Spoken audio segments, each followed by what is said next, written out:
Welcome to the Magic Through Wrestling podcast. It's going to be a great show. I got to start it off real quick. Bill, I got to ask you a question. Just kind of rapid fire the answer. If he asks, I'm going to throw a cat. I swear to God. What is the last song that you heard? My Rifle, My Pony, and Me by Dean Martin. That was such a dick move. I'm not even answering that. I will leave right now. Audio Vaughn, I'll throw the headset right now and leave. And I know you come with the me. Cats, because we don't want PETA against us here. I was watching Frozen with a bunch of grown men at 18 minutes in on a hill, a snowy hill. What was she singing, Bill? Who the hell cares? I didn't care when they made The Sound of Music. I didn't care when they made Cats. I never stomped the yard. I don't care about Rent. Broadway sucks. And you played some fruit booty cartoon on the TV. I did. Yeah, I walk in the room, and all of a sudden I see Jimmy over here rocking the controls. Rummaging through everything you've ever watched until he hits it, and he goes fast forward to the song. Yeah, you know how you could fast forward, and it's like 1 times the speed, 2 times? He was on 3. Here's the thing. Let's just cut to it. Here's the thing. On the day of recording, I do my stuff. Wow. It's the son of a. I'm in 2020. I'm not cussing one time, not one time. But I will knock a bitch out. I'm not gonna cuss, but I will knock a bitch out. Hashtag knock a bitch out. All I'm saying, punch dead in the throat. All I'm saying is all day on the day when we're going to record, all day I get worked. I want to make sure my energy level's there, my brain is working, and everything else, and then walk in and you look great tonight. Weirdest sense of humor, man. A cigarette walks into a bar. The bartender says, "Get your butt out of here."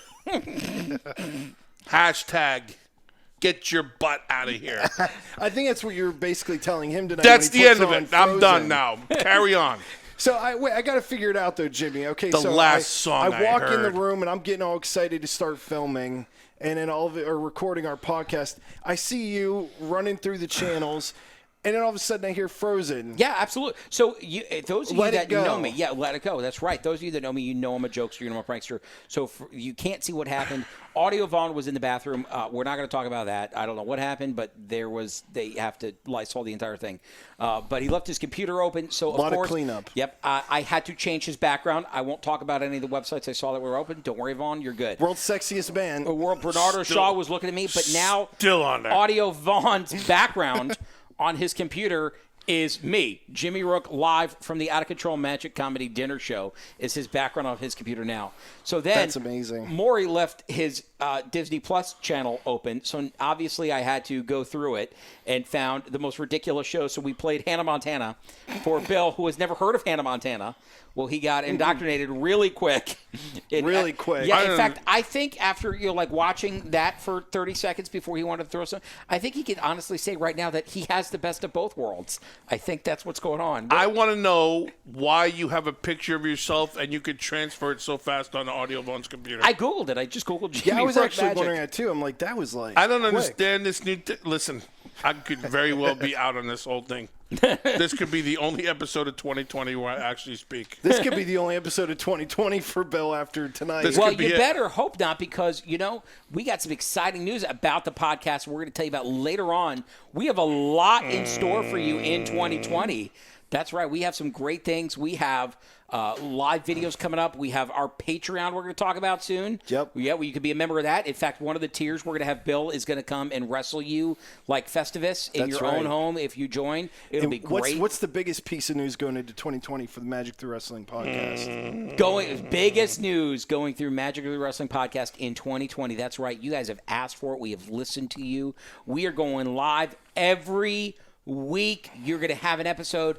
Every week, Magic Through Wrestling, new episode with your favorite. Not live. Yeah, right, not live. It will be recorded live and it will be aired later on not at a dinner. live. It will be recorded live. But you know what? I stand corrected, because if you're a member of the Patreon, you may get a chance to see it live. That's true. Like next week, where you'll get a chance to see the Magic Through Wrestling podcast live for the first 5 minutes, live on Facebook. That's so right. Go ahead, and if you don't I'm working on getting us to do a live show at Bob Carr. that would be amazing. What is Bob Carr? It's a little theater. town dealership there. He sells the trucks. I've been wanting to do live shows forever. You know this. Let's do it. That would be amazing. No, I was just kidding, but I thought if I said that, it would change the subject. All right, Bob Carr, if you're listening to us, we want to do a live show. Who's at your Bob venue. Carr? I don't know. You said Bob Carr. Did you mean Bob's No, that's Car? a theater. Oh, well, they need to let us do a live show then. No, we don't have to do live. Oh, let's do a recorded show there. Why? I wonder. There's so much going on here in this mansion. I know. It's ridiculous. That's the thing. Whenever you do a show here, and Listen, let's talk about him like he's not here for a minute. Yeah. He fast forwarded to that freaking song. That was impressive. Like it's on and his quick. playlist, dude. Yeah. And I will rummage through his iPhone. So help me God, if that's on his playlist, I will shit the beat out of him. And he will be gone from the show. We'll be down to 2 hosts. Listen, we can 2-host this right now. Yeah. In fact, this is our audition. Let's run with for this that. right now. Yeah, let's. So Jimmy stepped out for a second, which is good. We don't need him to be a part of. Oh, he's back. Never mind. Well, hey, we were just talking about how great you are, Jimmy. Not your. Oh, so yeah, we gotta get a picture of that. There is something. I don't know what's wrong with you in 2020, but you changed. What's the matter, Bill? Yeah, in just a changed couple already. days. What does my shirt say, Bill? Nothing. Or what does my shirt It say? says not okay. So it's got a picture of a sombrero, and then it says Nacho, average police officer. So you can't wear a shirt like that. Well, I can't. No, I mean No, because it's not funny for him. It's funny for me. It's because he's a comedian magician. because I'm a comedian magician and I'm fat and I like nachos. Is kind of what. So it I boils have a shirt I wore out, down- Oh Lord. and the shirt says, "I am fat, but I identify as skinny. That's amazing. That makes me trans slender." Now, I wore that out in public the other day, not thinking that I was outside of my you really house. have that shirt? Oh, yes, I do. That's amazing. And people were looking, going, "I don't get it." That's amazing. Things are amazing, like nachos. Nachos are amazing. And trans slenders. And knocking we gotta a be bitch, careful with that. knocking No, a bitch I'm not out is also talking- amazing. I didn't see you made me cuss. Hashtag knock a bitch out. Hashtag knock a bitch out. So That lasted all about 2 minutes into the new year. well, don't make resolutions. I don't make it. Yeah, I don't. well, you I don't made like one that you anyone. weren't going to curse, and you. No, that's not a resolution. That's just something Plus, I'm trying. he's talking about dogs. He is a That's my only vice. Right, cursing. I don't drink. I knocking smoke a bitches cigar. out. He just walks up to people. Knock your bitch Sorry, out. it's my vice. Sorry, lady. Can't help myself. So, getting on track. Great episode we have in store tonight. We're going to dive into a little bit of history of Bill Demott, of what makes him tick. I don't know if we could fit it all in an hour. No. But before we do, Maury, any good movies? Have you seen anything? Anything? Yeah, this week, we're wrapping up watching Christmas movies, because of the new year. And here's what I'll tell you. I don't know if you guys knew this about me. So I do the 25 days of Home Alone. So every day I have to watch Home Alone. You what? Yeah, so you know the movie Home Alone and Home Alone 2. Yeah. We do. What about 3, 4, and 5? No, those don't really count. But Okay. my wife says they do, but I say no. I thought she did. Maybe I'm wrong. But anyway, so leading up to Christmas, they have the 25 days of Christmas. Yeah. Well, I watch Home Alone 25 days. The same movie, 25 Days. Yeah. Yeah, it's the 25 days of Home Alone. You can't do it without watching it. Bill. I want to know Hannah Montana ain't so bad now, is it? why I was not told all of this stuff prior to ever saying yes to doing this show. I'm learning more stuff than I'd ever need to know. What could you possibly have missed after day one of? Oh God, I don't even know. Well, I mean, you can find hidden things like a boom and a shot. Or No. Different facial expressions. No. This isn't going to work, is it? No, this is ridiculous. And now I have a total. I don't even like your wife anymore. Does she sit and watch me with you? No, she doesn't. In Okay, fact, I take it back. In fact, the past couple years, she's thrown me off. And Whoa, there whoa, it whoa, is. whoa, whoa, whoa, whoa, whoa, whoa. You've done this more than 1 year in a row. It's my tradition. You every do year. this every year? Since 2015, yeah. So for the last 5 years. What is the premise behind that? I don't know. I love the movie, and I refuse to watch any kind of Christmas movie outside of the Christmas. Best Christmas movie ever made right now, Audio Vaughn. What is it? Jeez, No, National come Lampoon's on. Christmas Vacation. No. Yeah. I just had this conversation with Bully Ray Yeah? and Dave LaGreca How's he doing? Did you tell him I said hi? on Busted Open Radio. Yeah? Just kidding. Yeah. So we just had this conversation, and actually LaGreca called me out, so I had to call the show. Wow. And because he said Die Hard is not a Christmas movie. Oh, absolutely. Die Hard is the top Christmas movie of all time. It is. So you And I would not watch it for 25 freaking days. Now, I do have a movie that I would watch for 25 days in a row. I'd have a movie I'd watch every day if I could. Frozen. What? Is it really Frozen? No, it's La Bamba. Yeah. Did you see he has a poster in his house? It's 2 posters. Do you know he dies every time? He does. Not me, Richie Valens. Not a. But you know what? There's a story behind it, and that is for a later episode for sure. Bill, do you have any movie in the world that you would watch it in a marathon style multiple days? Nope. Nothing. Nope. I think that answers that question. Wow. Have you seen any good movies other than Home Alone, Maury? We did go see Star Wars, the new Star Wars. I did too. You know what? Rise of the Skywalker. Other than, did you know they legit played about 30 minutes of previews? Yeah. Before the movie. I couldn't believe it. Our whole theater was getting so mad that they were cheering and booing every time another one came on, and they were all cheering whenever a movie came on. I've never been to a movie theater with that many previews. I was blown away. I was blown away by the movie. Bill, have you seen it yet? The movie was No. great. No.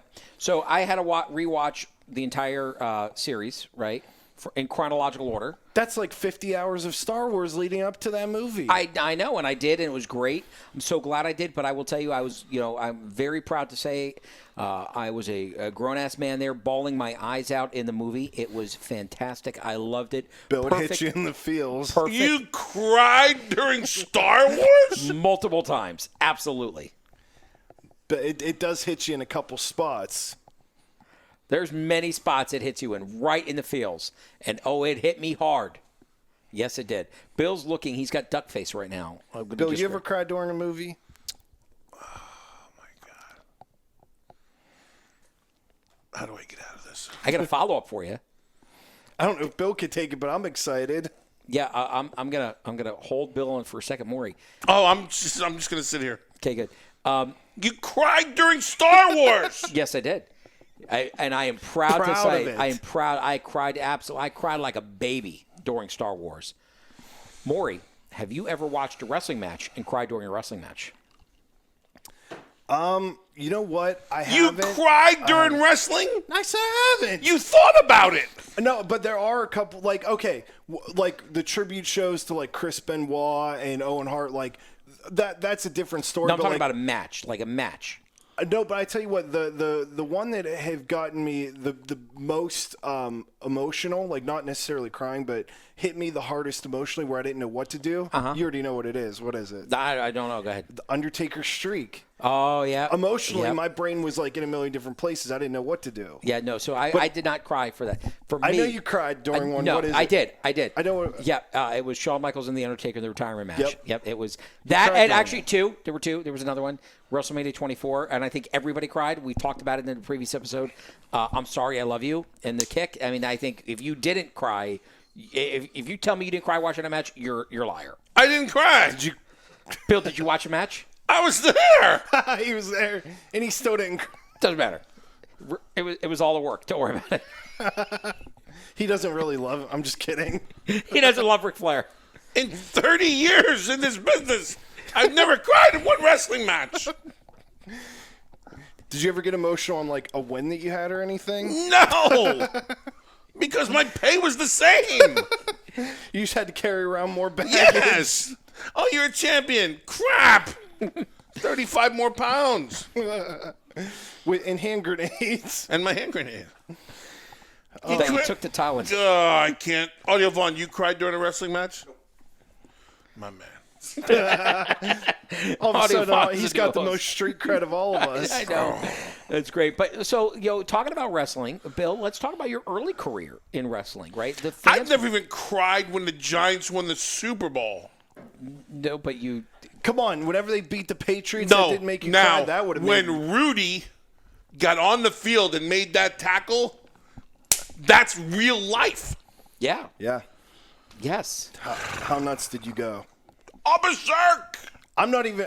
Actually, berserk. I am a Giants fan now, based on the premise they beat the Patriots twice, and anybody who beats the Patriots You give me a real life sports story or a come from behind story or someone that did something that's real.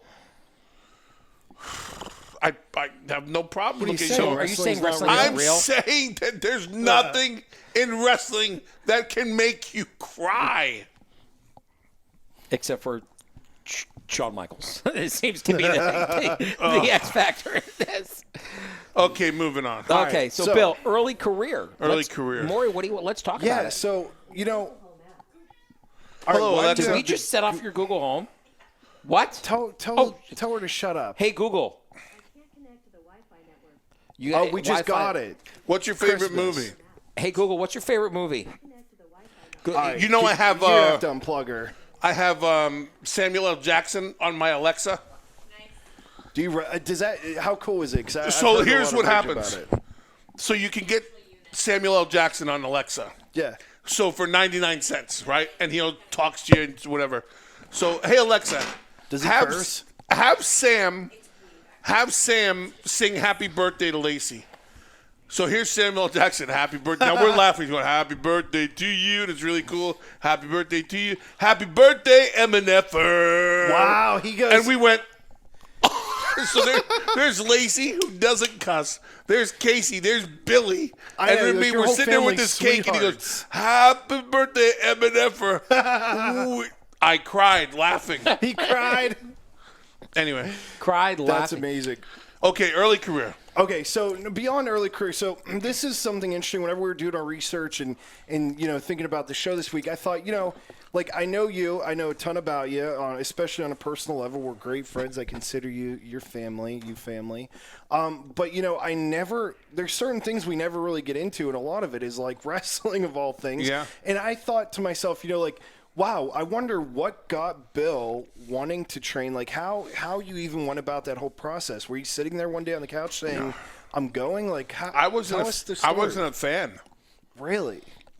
I knew. Sorry, I have a lozenge in my mouth. I wasn't a fan. We talked about it in one of the episodes. Up north it was Madison Square Garden. It was Bruno and the midgets and the women. Mm-hmm. I watched that with my grandfather. It was kind of cool, and so I was less than a casual fan.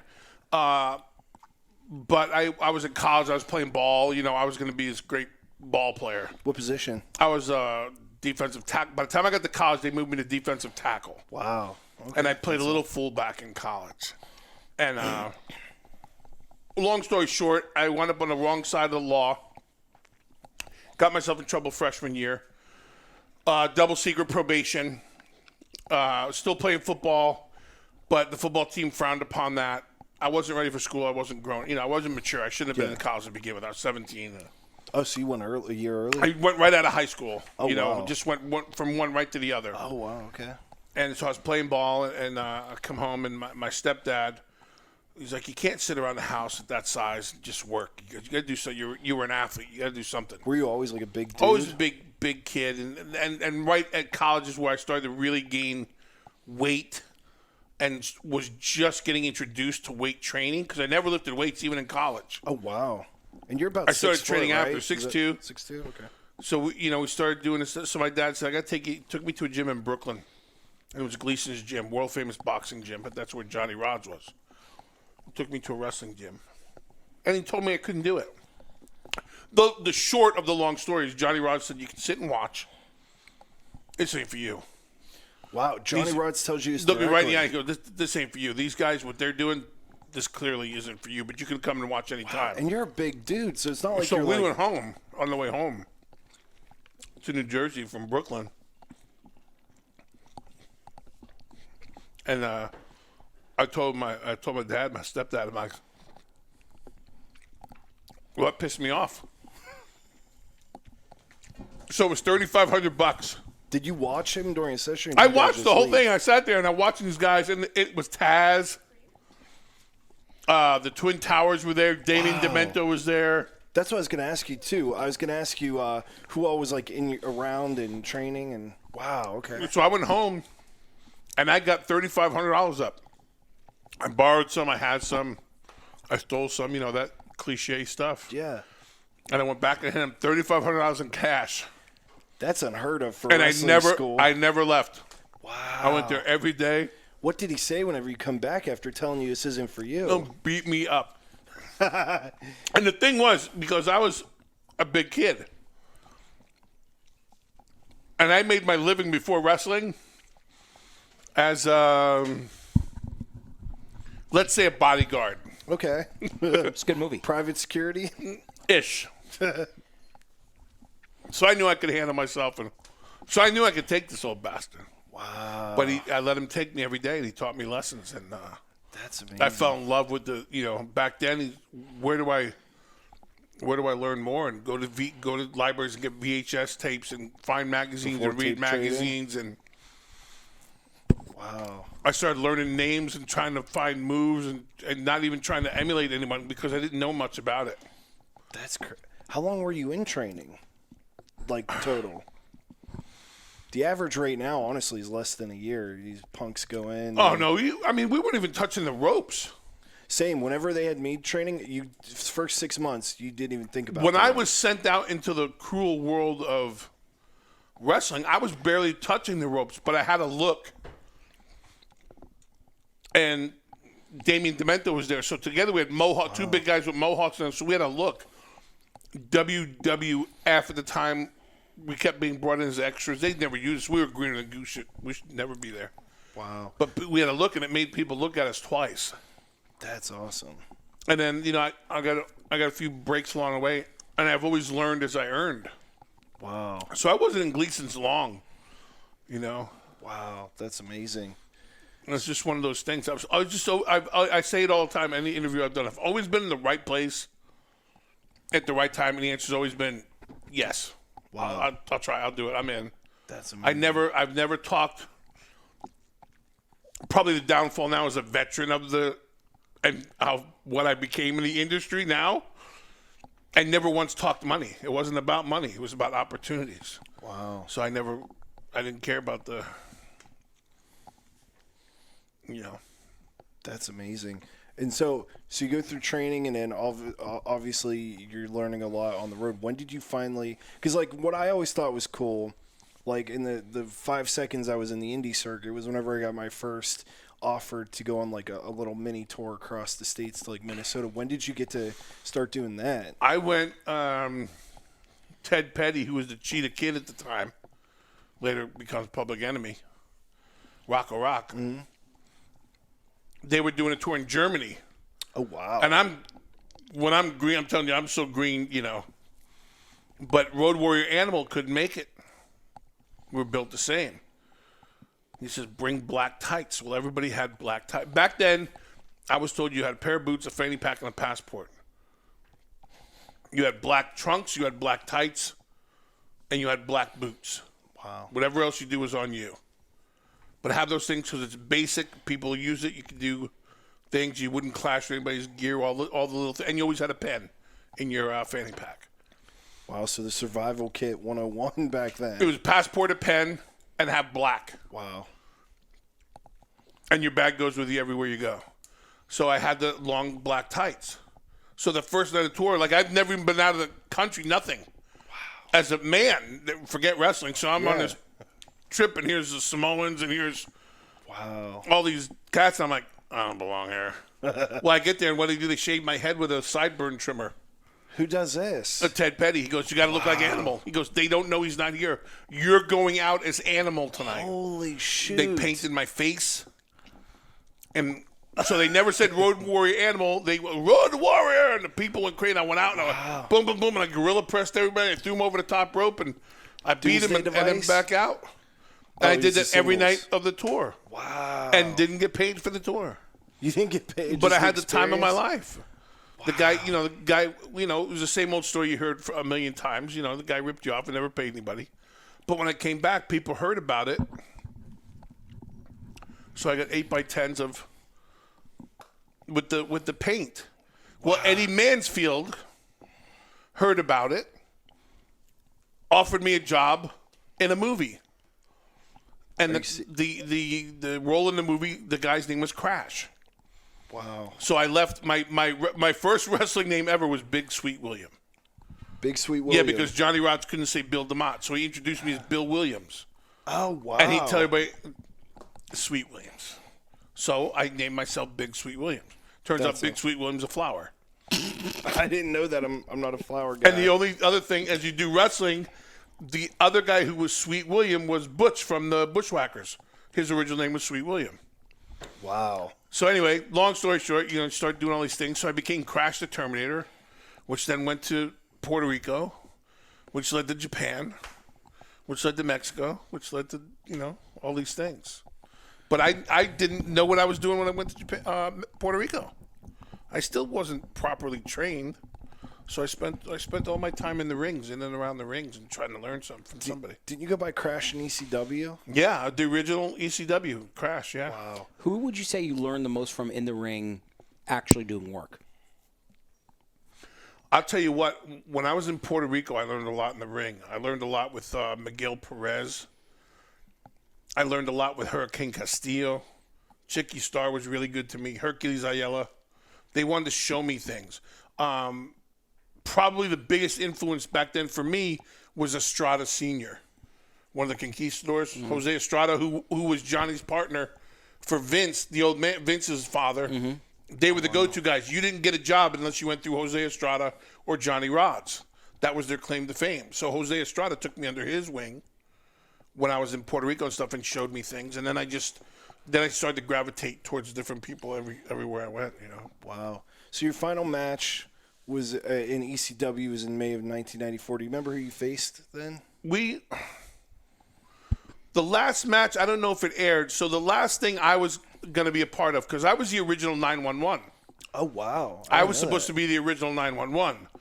Well, my schedule and Paul's schedule didn't see eye to eye. I couldn't stay home and not get paid anymore. I had another baby on the way. I had to go back to Japan. Wow.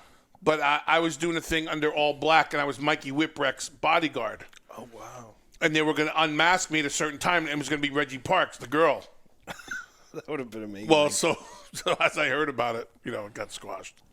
But, yeah, we were match of the year, I think, 93 or 94, barbed wire baseball bat match. Wow. So it was me and Miguel Perez against the Headhunters. Was the last night of Eastern Championship Wrestling.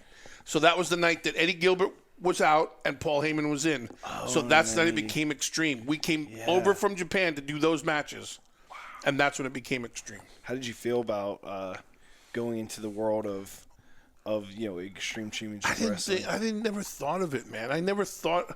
A lot of guys put a lot of thought into wrestling, and I say that all due respect. I'm not that guy. I was there to perform, and I loved the business. Naturally, if you follow my career, I became the trainer. The system in play right now for every wrestler in the world is my system. Yep. That's how much I love this business. But I never was the guy to sit there and tear it apart and go, and remember this, and I want to build these dreams about this, and I want to have these electric sweetheart dreams when I'm sleeping about all these things I did. It's what I did. It was my job. It's what, and I have great memories of it, but a lot of guys live a different life in wrestling than I lived. So whenever you did, you said you did the barbed wire match. How did you like doing matches like that? You go from this technical to like hit or be hit because contrary to what people know, I can stretch anyone. Like I'm good on the mat and I'm good at what I do. But I've always been a big guy, so I was always punching, kicking, and the extreme stuff. Mm-hmm. Well, you give me a baseball bat full of barbed wire. If I'm going to hit you with it, I expect to be hit the same way. Yeah. Same thing with the kendo sticks and all these other things that we did, and throwing people off of balconies and all that stuff. So if I'm going to do it to you, I'm okay with you doing it to me. That's and it just I never thought about it.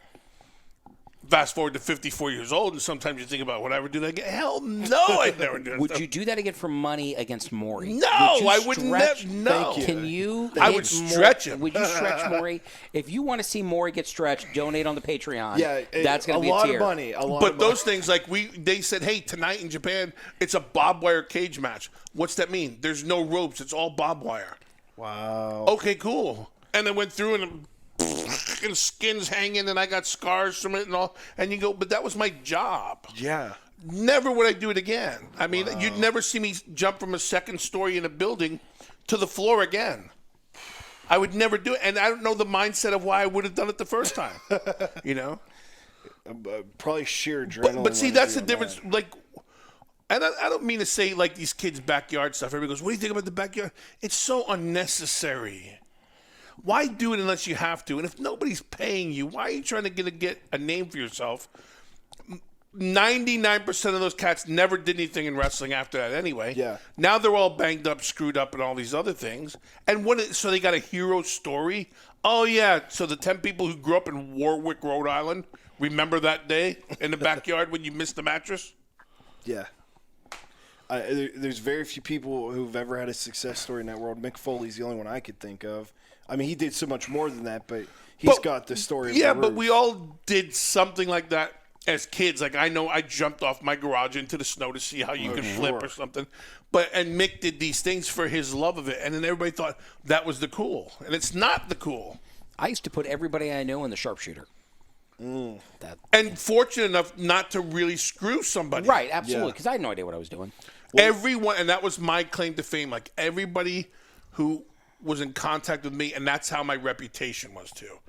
Everything I did was for reals, and if you doubt me, we do it, you know. And that was the running joke is when I became a commentator. When I broke my neck, I became a commentator. So we're in Connecticut, and and all the sound guys go, oh, "We gotta watch this match again. How many times a week are we gonna watch this guy? Can we talk about something else?"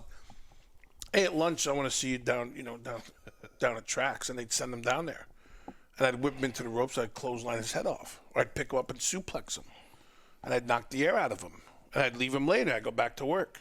And then, the next week they'd come and they'd want to talk to you and apologize. I said, don't ever question what these guys are doing. I mean, you can't do that. WWE, was that when you were in WWE? Yeah. Wow.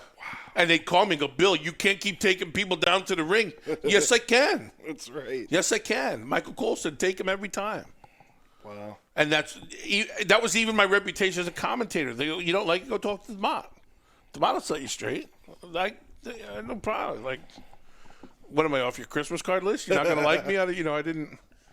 But it was always my job. I never looked at it like, I don't have a Hollywood version of my career. I have a cool career. Yeah. But I can't.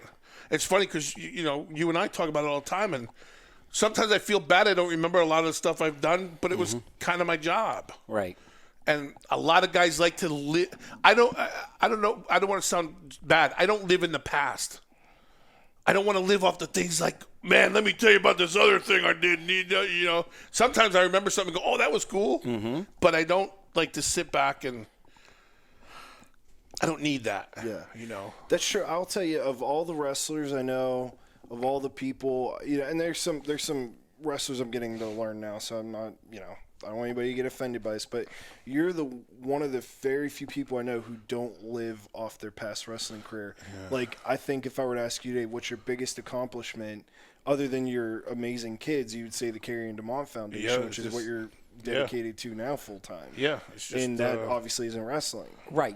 Bill, you said it best. You don't live out of the past, you live out of the present. Yeah. And I think there's no better time to come to the present and more, I think it's a great segue, and talk about what you're doing now in the present and talk about the Carrie Ann Demotts Foundation. Sure, because I do want to get into – so what I thought too is, we covered the first little bit of your career. Yeah. We're going to come back to that, not this episode, future episodes, but I'd love to really – well, here's how it ties in. I'm going to tell you exactly how this ties in then. And, the foundation's coming up on 4 years old. Been in existence 4 years. And I always say, because now that's what I do. I travel the country, I speak to people, thousands and hundreds of thousands of people now, and we're doing a thing. And that all happened because of my career in wrestling. I performed in front of people. I learned how to talk. I learned how to, speak so people could understand me and be able to, lack of a better term, tell a story and connect with those people. Yep. And command That's a where room. wrestling taught me how to act in front of, in business. And to this day, contrary to whatever people read or still talk about, or whoever wants to say what, WWE plays a big factor in our dinner every year. Yeah. This year they have NXT involved, and part of the silent auction is a signed NXT championship belt. Yeah. So my wrestling, what prepared you, much like in our faith, as we talk about our faith, what prepares you for these things?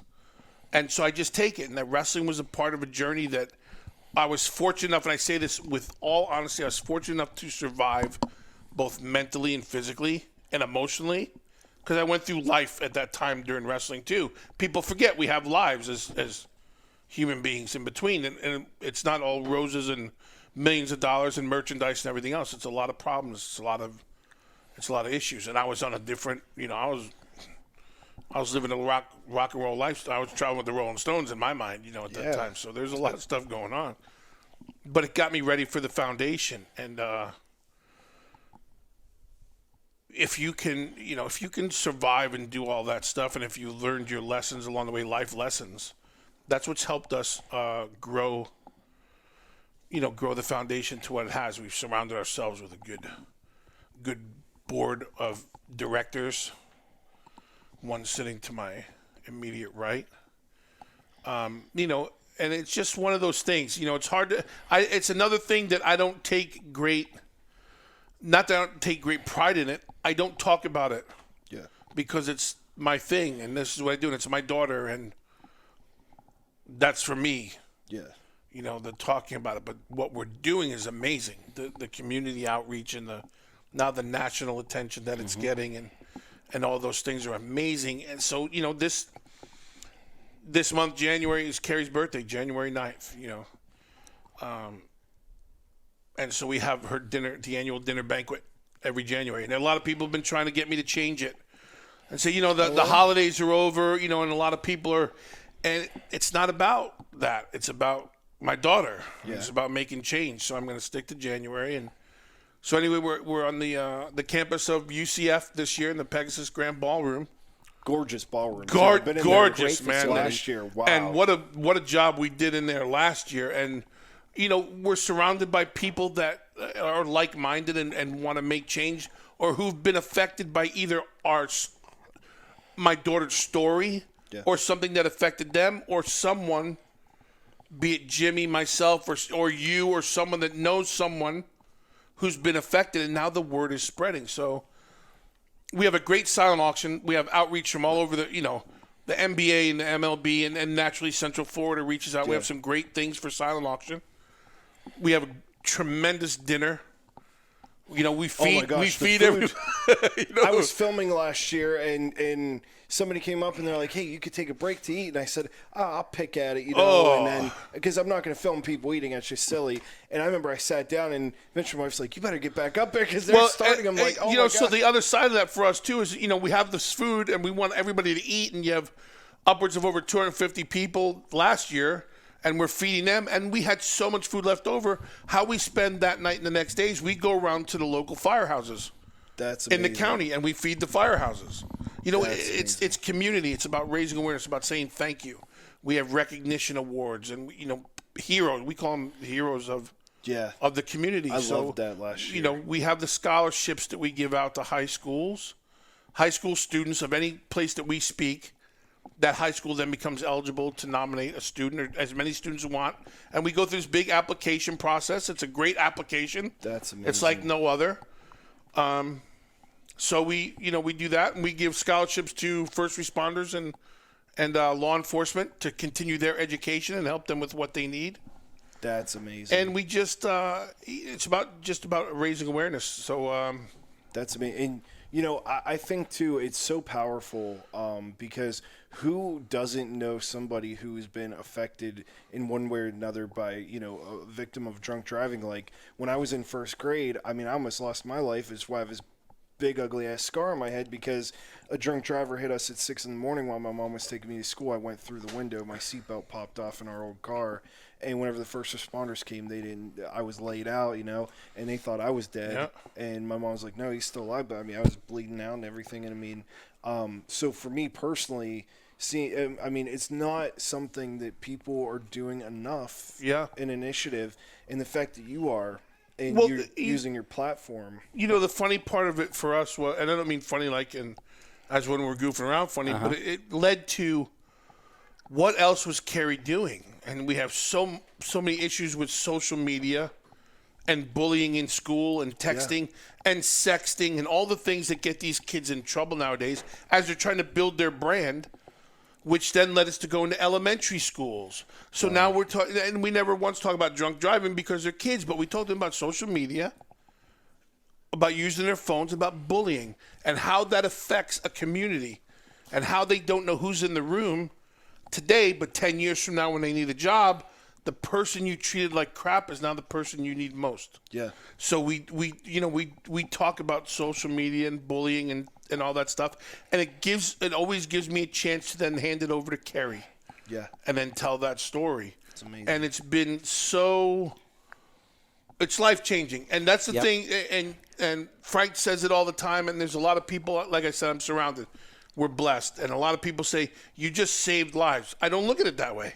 I look at it as this is what we're supposed to be doing. And I think that comes from my wrestling. I was successful in high school playing football. I don't talk about, hey, I didn't tell you what kind of halfback I was in high school. No, some people do that. That's not my thing. And so I feel like it's the same thing with the foundation. Except now I have to. Yeah. Because now you have to be out there. Next week we're going to be on WKMG with Trooper Steve on live TV. And KMG always promotes the dinner, and the foundation's a big supporter, as Trooper Steve is, who's hosting the event again this year. And he's amazing. He does such a great job. What a great host. He's verified on Twitter, Facebook, and yes, Instagram. and he's so happy. But then you talk about the conversations you have. Here's Trooper Steve, who's a trooper, who became an anchor, and we talked about that celebrity that comes along with it. I had that background, so he wanted to know. So we talked about it. How do you navigate the muddy waters? How do you do this? How do you do that? And I find that the people that you meet all navigate something.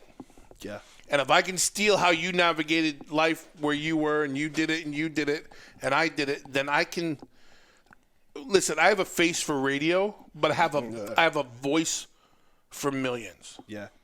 You do. So when I speak, and the running joke in my house is, how'd you feel about that? And they know the answer is, what did we talk about? Yeah, because I don't know one time as a shoot, in wrestling terms, that means for reals. As a shoot, I don't remember one presentation. Because when I get up there and I look out to those kids or to those officers or to this, to the colleges, we did UCF. All the freshman athletes got together one night, and I presented to over 100 freshman athletes to let them get ready for life. And I don't know what the hell I said. Wow. All I know is at the end, there's tears, there's hugging, there's thank you, there's letters, there's things coming, people going, please don't stop doing what you're doing. So I go home and look at Lacey and Casey in the eye and go, are we good? And they said, we're good. Okay, then we do it again.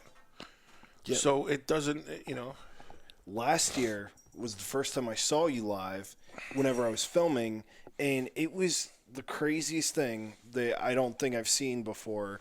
You're up there and you're starting out, and then it was like you just completely switched a gear where you stopped like whatever you had kind of prepared or reading, and all of a sudden you switch into this different mode. All of a sudden I'm moving my camera like crazy because you're into it. You're moving around, you're talking, you're being real. Not that you weren't before, but you could tell like, okay, the script just went out the window, and he just connected with these people on a whole different plane. And let me tell you something. To that point, that's exactly what happens, because I've been with Bill and presented with Bill, too many times to count. Bill will come to the podium or come with a script, and each script is dated, time-stamped, and is specific to whatever group he's going to speak with. I have every presentation, Bill opens the script, He looks at the first line. He closes the script, never comes back to it ever again. Wow. But you have every script that you've ever. We have a library of every. Yeah. I have every presentation I've ever done has a speech. Everyone's different. Wow. And Casey's biggest thing is, look at the trees. She goes, look at the trees. Look at the trees. Why are you doing that? I'm like, because you're going to need them. You and your brother are going to need those. Someone who's going to speak are going to need something to look back on. Yeah, that's true. So, and it's just, but that's wrestling. Yeah. You're prepared. You didn't wait till someone handed you something and said, here's your promo. I knew the storyline I was in. I had something to say. You know, which is a lot of the conversation with now. They say, they just keep reading the scripts now. It's got to be you. But all those lessons, now you can say, if I would have learned those lessons earlier when I was wrestling, I'd still be on top. But you got to learn those lessons as you go. Yeah. And fortunately, as things happened in my life, it's set me up for this. My daughter has set me up for this, Yeah. So that's it. I mean, we can always go back and talk about wrestling because there's always something funny and cool to talk about. I've had a weird journey. Yeah, it's unlike I've had a really weird journey. Some of it very cool, some of it very disappointing as a man to me personally, because the art of survival is what it is. Yeah. But I do love talking about wrestling and stuff, but I just don't. What's the braggadocious or because some people go, you had a great career, yeah, cool, thanks, and they want to keep talking, and I go, are we still talking about wrestling? Right. Even at church, if people go, hey, remember that time? And I go, no, I don't, but God loves you. And he loves me.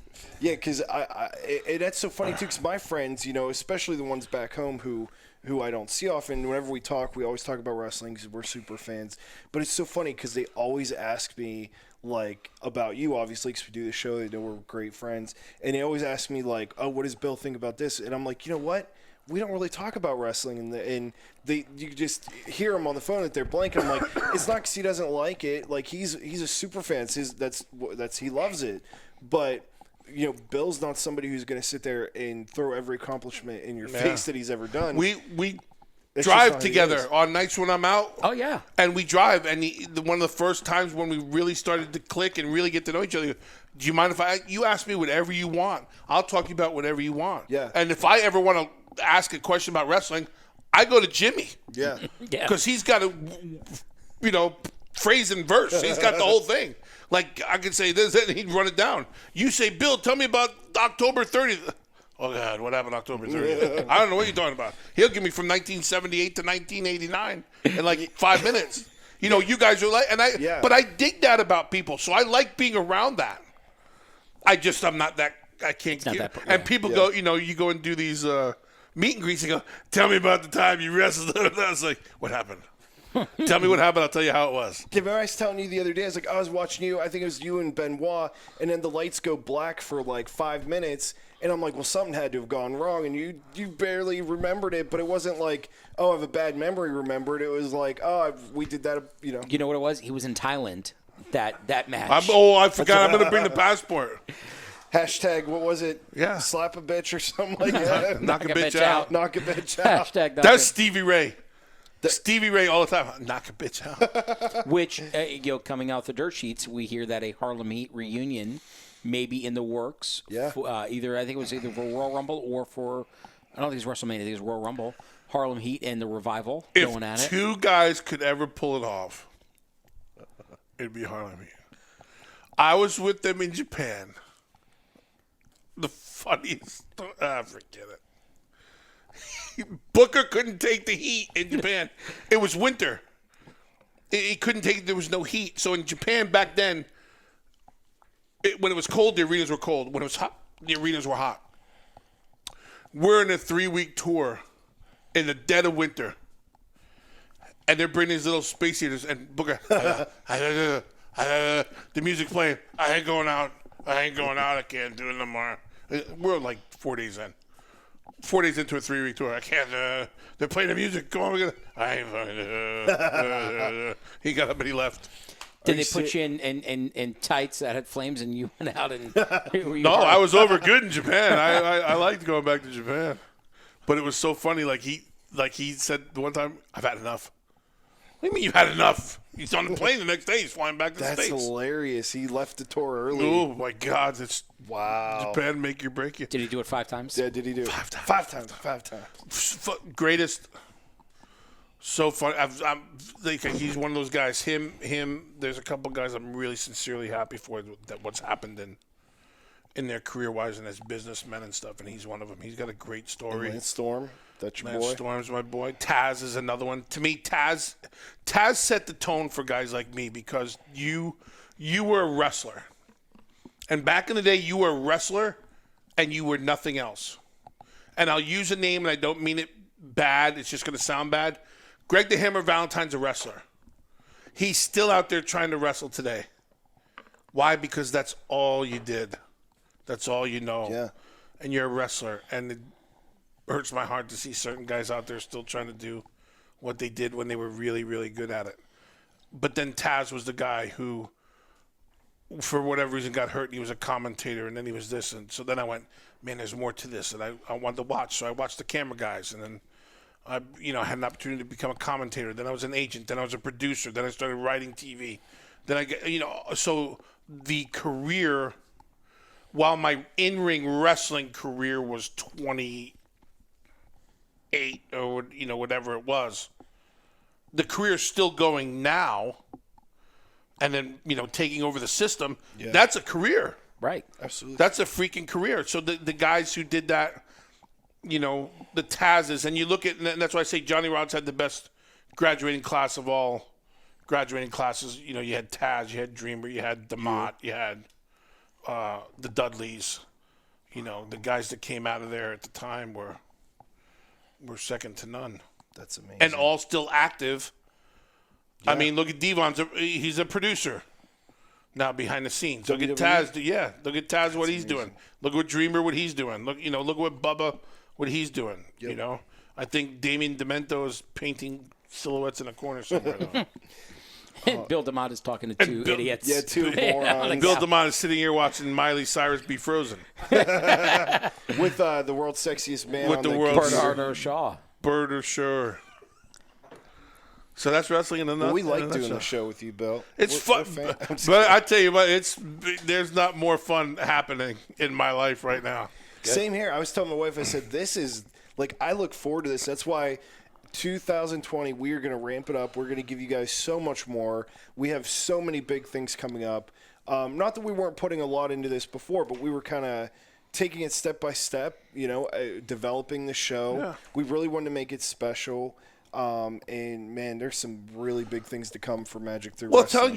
Because we're bringing people in. I mean, right. When we have nothing to talk about, there's been a few episodes where we had nothing to talk about, and it was the funniest hour. Oh, absolutely. On last radio. Week's episode, what was last episode week was 8? Crazy. That was my favorite episode. But now look at the stuff that you're talking about. You're going to talk about now, and the stuff that's coming in, and you're going to open it up for people to get involved and be part of this shtick. Yeah. And it's real. It's not, it's not rehearsed. It's not. Exactly. And some people say, as you get successful, you got to rehearse and do all these things. No. Hell no. No. It's successful because it's 4 cats in a room. Yeah. 4 cats in a room with 4 cats. Right. And what's funny, too, is you don't have to be a wrestling fan. Yeah. One of my best friends in the world growing up, we call him Blueberry.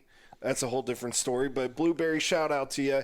He's in Rhode Island or something. He works the gas and oil industry. He listens to every episode. He's not even a wrestling fan, and he listens to it and he's like, "Man, I wish I could talk to Bill." He's so funny. He thinks you're the funniest person that ever lived. He's so right. Maybe I'm just kidding. But he's not really a wrestling fan, but he connects with the show in a different way. Because it's just four guys. It's just shooting. It's real life. There's something about what we talk about. It's not. It's not about movies or magic or wrestling. Right. It's life. It's everything. And then some weeks you have a subject, and some weeks you just Today, I kind of wanted to appeal a little bit more to those wrestling diehards who want to get into you. But you know what? It's not it's always going to be something different. It's always going to be fun. We don't have a certain set format that we have to follow like a lot of podcasts. Like, we're here. We're going to have fun. As long as we're having fun, we're going to give you the best show. Yeah. And we're now going to be opening this up so everybody else can come be a part of it and have fun with us. Absolutely. And this is going to be, like, Magic Through Wrestling is going to be a community. It's not just going to be, in all, like, oh, you have to pay all this money to be an inclusive, to be a part of a show. It's going to be a whole community for everybody to get involved. Right. Whether when you join our Patreon, whether you join it and you pay for the exclusive content or you don't, we're still going to give you 150% every week, every episode. And, it's inclusivity. And you're absolutely right. We want everybody to have a good time and enjoy. We want to give you a good hour every week to take that. Inclusivity? Is that a word? It is. It is. Look it up. For reals? Yeah. For reals. Hey, Boss, Google. Is that really a word? It is. Son of a gun. And also, we're looking into doing live shows, so you guys can come be a part of our. Frank was right. You were right. You guys can come be a part of our live entertainment shows. Jimmy does magic in comedy. We got the podcast. I mean, it's going to be really fun. We got a lot of stuff going on. It's great times, and going back to the foundation and things that we do in the community. We want you to come out and see us at some of these events. Yeah. Come out and see us at the Carrie Ann Demott Foundation. Start by coming to the Carrie Ann Demott Foundation. What's the date? Just come once. January 18th, UCF Pegasus Ballroom. Open to the pub. That's a lot of people think that it's not. It's open to anyone who wants to buy a ticket. Now, if you go to a lot of foundations, you go to a lot of these dinner banquets for plates. It's $200 a plate. I think it's $50 for the ticket. Yep. But ours is open to students who have a lower level and up until from the age of 9 and up, I think kids can come in because it's family friendly, and the stuff that's talked about when we do get to the meat of it is all good enough for Junior to hear. But it's open to the public. And it's business casual. You don't have to wear a tuxedo. No tuxedos yet. We might have one, sooner or later, but come as you are. Yeah. Come as you are. Meet some people that you've never met before. Yeah. The networking thing is what's been the biggest part for us, and the word of mouth and the growth from that is what's been. And with the foundation, they do so much, not just with the dinner. We have a 5K that we do, right? We do the 5K, and now just a week ago we had the Don't Call It a Cop Out comedy Officer Daniels and Vinny Montez. Yeah. What a night that was! We had Lyft contact us this past year, and we did a St. Patrick's Day campaign with Lyft. Lyft is a national company calling a grassroots company, going, "We heard about your foundation. We want to tie the Carrie Ann Demott Foundation with Lyft. What can we do?"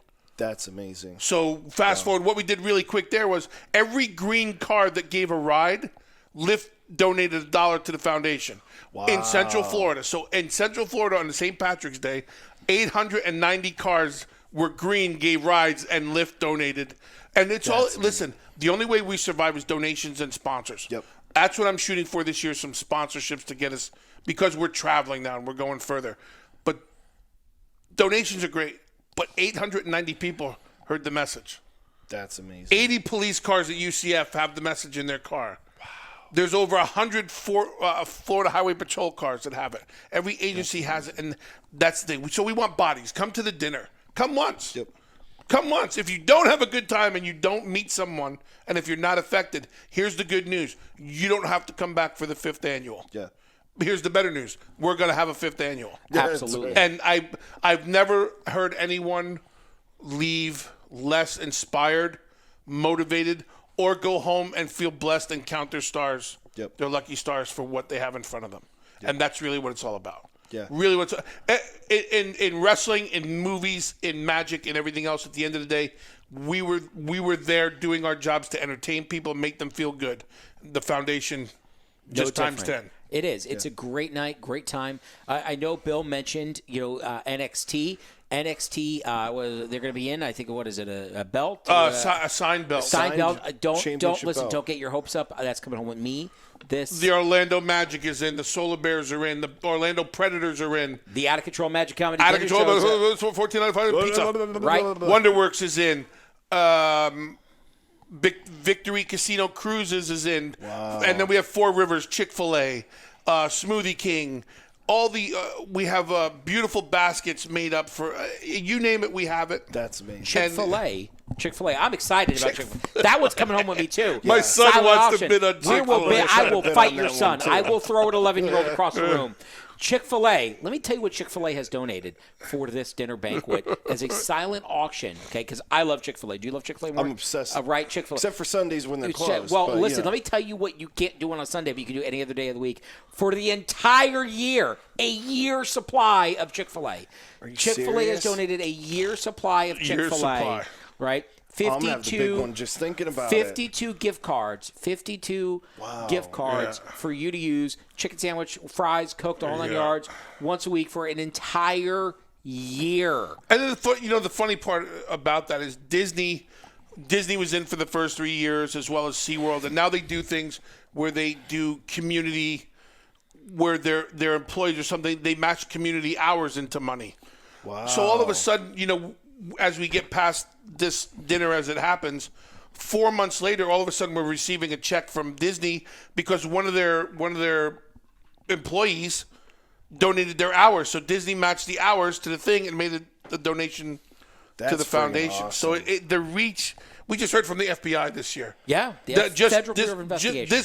This year, meaning 2020, just got the letter in the mail, and I was with at Camp Blanding with the FBI doing a youth camp this past summer, and we just heard from them. And you forget how many people you've talked to and reached, and all of a sudden there's a letter from the FBI. The comedy show we did, $5,000. Yeah, I was gonna say. $5,000 in 2 weeks. Right, $2,500 alone from online donations. Tell them about that. Tell them about the comedy show real quick. So the comedy show, That was the coolest It was a thing. great night. It was right. funny. It was a great night. I opened the show. It was an honor and a privilege.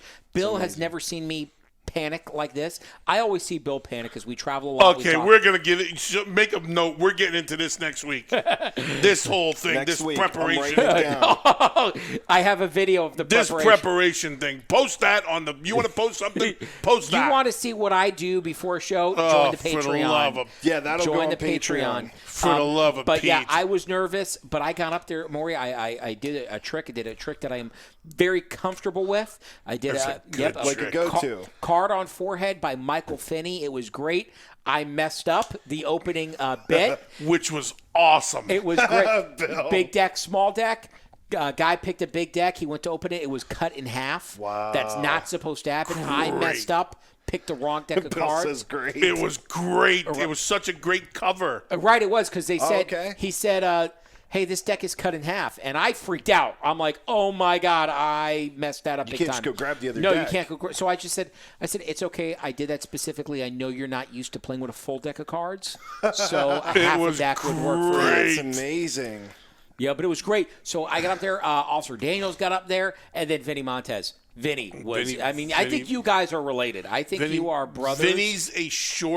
Vinny's me in the 6th grade. Because Because that's what I look like, except he was a little thicker. He was. They were just.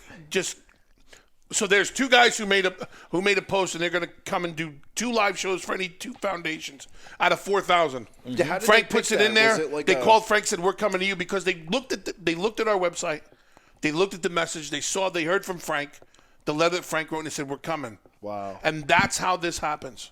And they have millions of followers. Millions.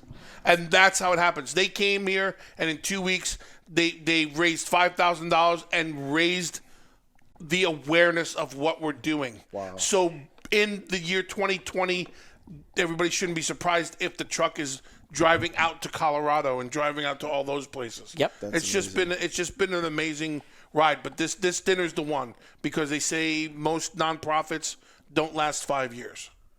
So this is the one for us that sits in my mind. This is the one. Kind of shuts them up with This that. is the one that makes, and not that we haven't had one naysayer, but I'm not a statistics guy. Yeah. I don't like statistics. So when someone says, well, statistically, your foundation's going to struggle after. I got news for you. You don't know who my kid is. You don't know who my kid is. That's right. Yep. Has nothing to do with anybody but my kid, and you don't know who she is. So That's right. And listen, we want you as listeners to travel with us when we go out to Colorado. We want you to go see the foundation in Colorado. More importantly, when you're driving, we want you to listen to the Magic Through Wrestling podcast on that drive to Colorado. And you know what? Again, we're going to be coming to you every week in 2020. You're going to have plenty of material, plenty of stuff to listen to. We're going to keep you entertained. To watch. Not while you're driving. Please don't do that. But when you're home, you can watch it live on Facebook or on the Patreon. There's going to be plenty of places. You're going to get to see us in the dungeon. Well, Maury's dungeon. Every week. It's going to be fantastic. Guys, it's been a fantastic episode. I'm in love. I think it's a great episode. Happy New Year. Happy New Year. Happy New Year. Hashtag get your butt out of here. Next week, the first 5 minutes, right? Yeah, you wanted to do 2 minutes. I said 5 minutes, right? 5 minutes. I was being a little bit greedy, I guess. He was. 5 minutes. We are going to do the first 5 minutes. We're going to Facebook stream live on Facebook. Why does no one ask us, Audio Vaughn? We're not numbers guys? Vaughn, do you want to do the Facebook Live? It doesn't matter what you want. Okay, anyway. He's got 2 words for you. Not yet. Hold it. Don't do my editing. So there's got to be gimmick infringement here somewhere. I am sure. I learned from the best. So not you, other people. So what do we have? So we're Facebook Live, first 5 minutes. Facebook Live of the podcast. We'll let you know when that is going to air, so you can join us. We're going to have some special guests coming up in 2020. We have a really cool episode. Bill's looking forward to it. I'm sick. Yeah, with a great episode. We're going to have 2 very special guests on the show. It'll be a real look into the world of the family members of professional wrestling. I'm not going to give too much into that yet. Behind the curtain to that, 2 very eccentric guests. All I'm going to say is it can't hurt my career. We got Matt. We have Matt from the Strength Shop, former strength and conditioning coach for WWE. He'll be joining us. We have the Derby Doll will be on here, independent wrestler and now referee. He's great. Right? How much stuff we have. Great. We have more magicians coming on. It's going to be fantastic 2020. Some film people are going to be coming on. That's great. We may give Audio Vaughn a mic. Probably not, but it may happen. You never know. Is Ray Liotta coming on here? I wish. Oh my gosh. So that's a no? That's a we might need to see how much he's going to pay us to be able to come on the show, because he ain't offering enough yet. Ray Liotta. I'd come in for Ray Liotta. Well, listen. That needs to be a shirt. I ain't coming in for Ray Liotta. We're going to make that. You want us to make it? Join the Patreon. Guys, it's been a great episode. We will see you next week. And, of course, as always, if you're not down with that, we got 2 words for you. Knock a bitch out. That's 1 million words. That's 4 words. Just to get to you.